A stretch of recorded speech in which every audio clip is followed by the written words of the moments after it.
Hey guys, how's it going? We are continuing working on the huge medieval epic battle diorama. The liberation of Joan of Arc from the Siege of Orleans during the Hundred Years' War. In the last video, we completed the first piece of the fortress of Turel. Once Joan of Arc and her soldiers had taken the fortress, their next target was a fortified castle behind on the bridge over the Loire River. This is the building we'll be working on in this issue. To the south of the city of Orleans there is the Turel Bridge. This bridge was strategically important as it connected the city of Orleans to the southern route of advance. After the siege of Orleans in 1428, when the French retreat back to Turel under the sustained English attack, the departing French blew up some of the bridge arches to prevent a direct pursuit. So this scene takes place in a time period where the north side of the bridge has broken off, and the building itself has been damaged by the successive barrages of artillery. This fort seems smaller, but the architectural details are more complex. It has a more reliable defense system. It consists of two gates to the north and south, a gate tower with drawbridge, and a castle hall 2 stories high inside. I designed it based on the appearance of small French castles from the 15th century. As I mentioned before, the whole scene is set to be playable. All the key parts of the building will be made to be taken down and also easy to assemble. This is certainly a big test of the design and production, but it's worth trying. The scale of the scene is 1/72. I cut each module separately to scale. The base of the fortress is made of high-density foam board. And the walls are made of XPS board and PVC spliced inside and outside. This construction method provides stability and allows for catches to be installed at the joints between the walls, enabling every room to be opened for viewing. The main building material of the castle at that time was masonry. I used the laser engraver to carve rough seam lines into the foam board, then trimmed and deepened them with a knife or other tool to create the stone wall effect. Following the floor plan, all the wall structures were completed in order. The template for the entire fortress is like this, with the main hall section consisting of 3 main rooms and spiral stairs that will be installed inside the tower next to it. As the outer structure of the castle was done, it's time to focus on the inside.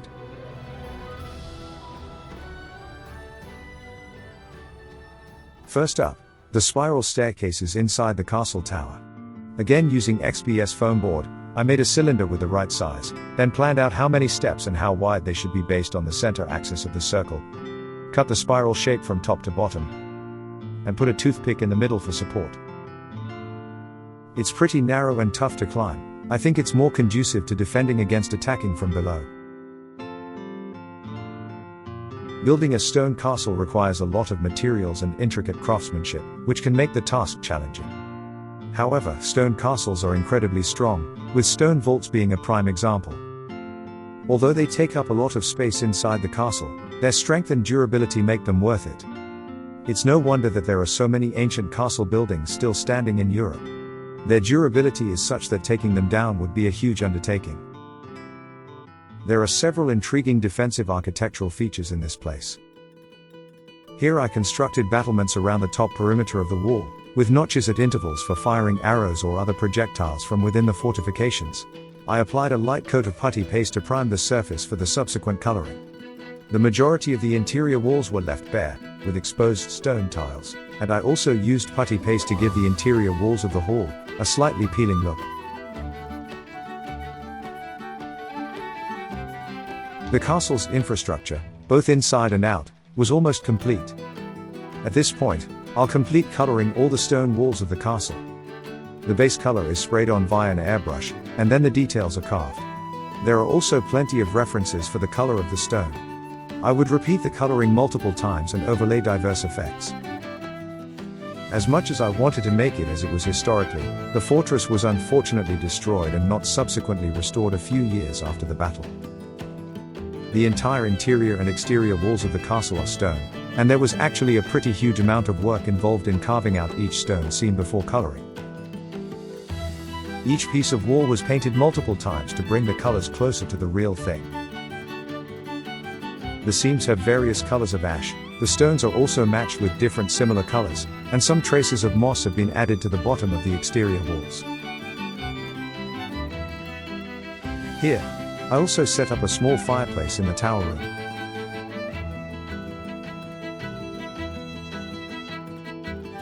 Here's a little more historical background on how the scene unfolds.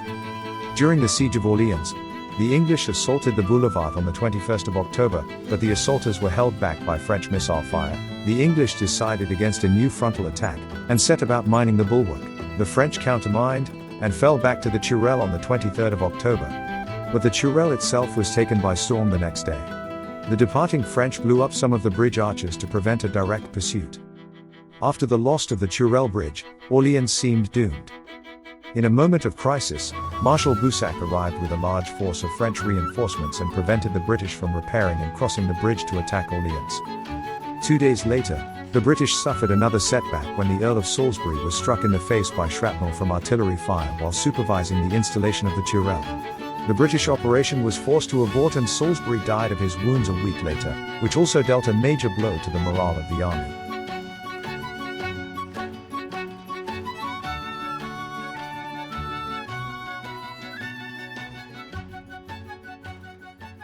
In terms of size and structure, it might not be too much of a stretch to call this castle the main fortified gatehouse to the Loire. Gatehouses made their first appearance in the early antiquity when it became necessary to protect the main entrance to a castle or town.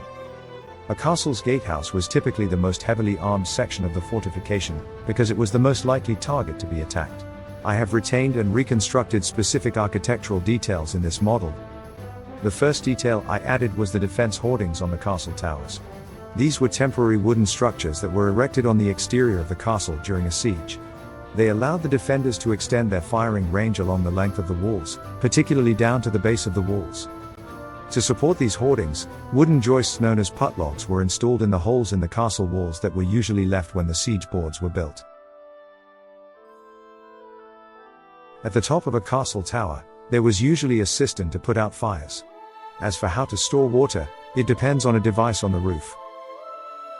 To build the roof, I first used thin wooden sticks to make the frame, and then confirmed where to put the defense enclosure. After completing the tapered frame of the roof, cover all surfaces with thin sheets of wood. To make the outer gable part of the roof, I needed to figure out how high the whole thing had to be. And of course, I left shooting holes on top when I built each of the hoardings.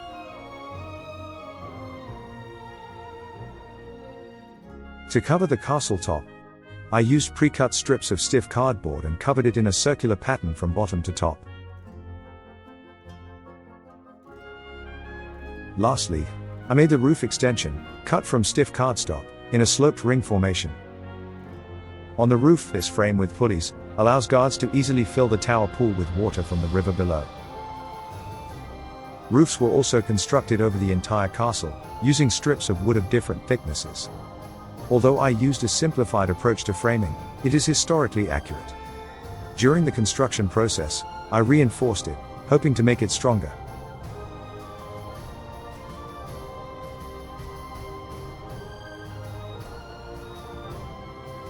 The top of the frames were covered with super thin planks of wood and had cardboard strips to make the shingles. The top of the other tower was also constructed with hoardings and a roof. This irregular tower's roof was a bit tougher to deal with than the last cylinder tower. The shingles were covered, and I also prepped the top for shelling breaks. As for the tip of the tower, it is usually made of iron or copper and is used to hold down the uppermost tiles of the roof. Here, I used clay pinchers to create the shape. It looks awesome, and I'll take my time to finish applying the tiles. Let's move on to the next part. We're gonna make a wooden door for the tower. These metal strips that are already shaped on cardstock, they're used to attach the boards to the hinges in a real medieval wooden door. Just measure the doorway size and trim some thin pieces of wood to the right size. Glue the strips and wood together. Then, I created a simple hinge using ultrafine wire. Make a suitable door frame. Hinge the door frame to the door. I glued the frame to the back of the wall. And now it can be opened and closed. That's it, easy peasy. In the next step, we will create the drawbridge and portcullis for the castle. As used in castles or defensive structures, drawbridges provide access across defensive structures when lowered, but can quickly be raised from within to deny entry to an enemy force. I pre-positioned the levers on the wall, and pre-hooked the tops of the two cantilevers. Use thin planks of wood to make a drawbridge deck. One end fixed to the stone bridge and one end that can be driven up and down. A thin chain is used to fasten the bridge to the cantilever arms. Thus a drawbridge is made.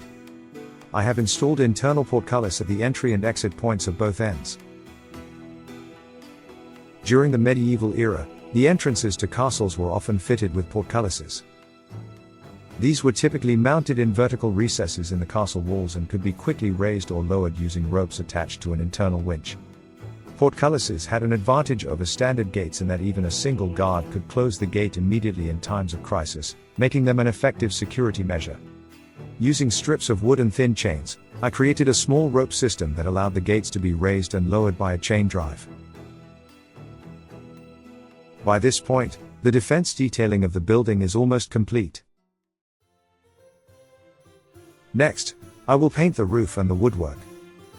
I have researched the roof colors of medieval castles along the Loire, as well as the Château de Carcassonne, and have decided to use Payne's Grey with some variations to create a natural look. These tiles were made from a unique dark grey rock, which is a sedimentary rock that naturally breaks down into thin slices. I even found fossils in this rock. As the rainy season has begun, and the air is very humid where I live, I am using a drying oven to help the paint dry quickly and prevent the shingles from getting damp.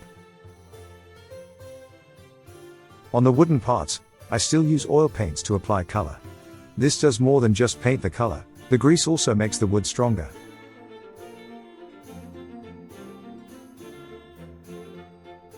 I have also constructed a launching pad for an artillery piece, which has wooden parts that are covered with oil paint.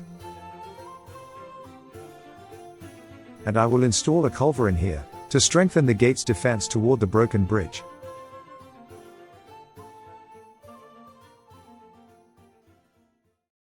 Next are the props and characters in the scene. I 3D printed a bunch of medieval furniture as well as character models. And my first step will be to pre-shade the models with a mix of Payne's Grey and cooked brown variable shade color.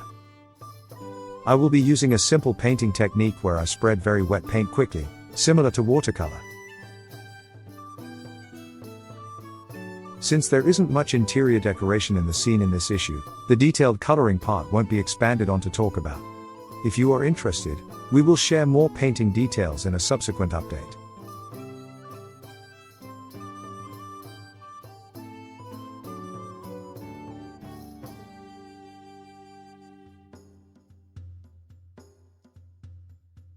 The production process is almost complete now, and I will be checking the details of each panel once more before reviewing the final results.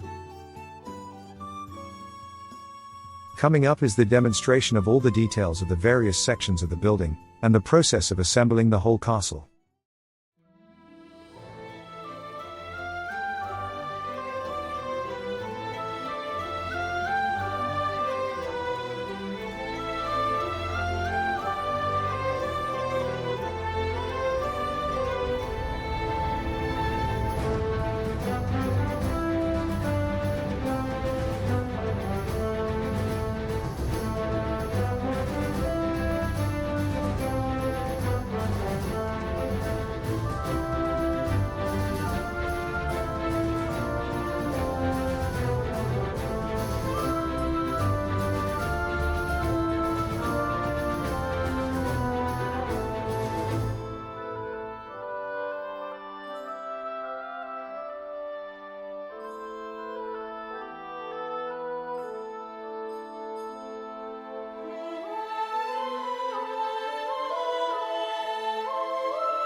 Currently, we have completed 2 parts of the Siege of Orleans battle scenario.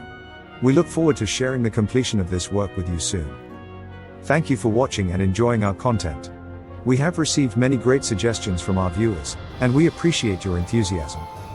If you are a fan of modeling and enjoy the stories behind miniature works, we invite you to follow us for more interesting projects. See you in the next update.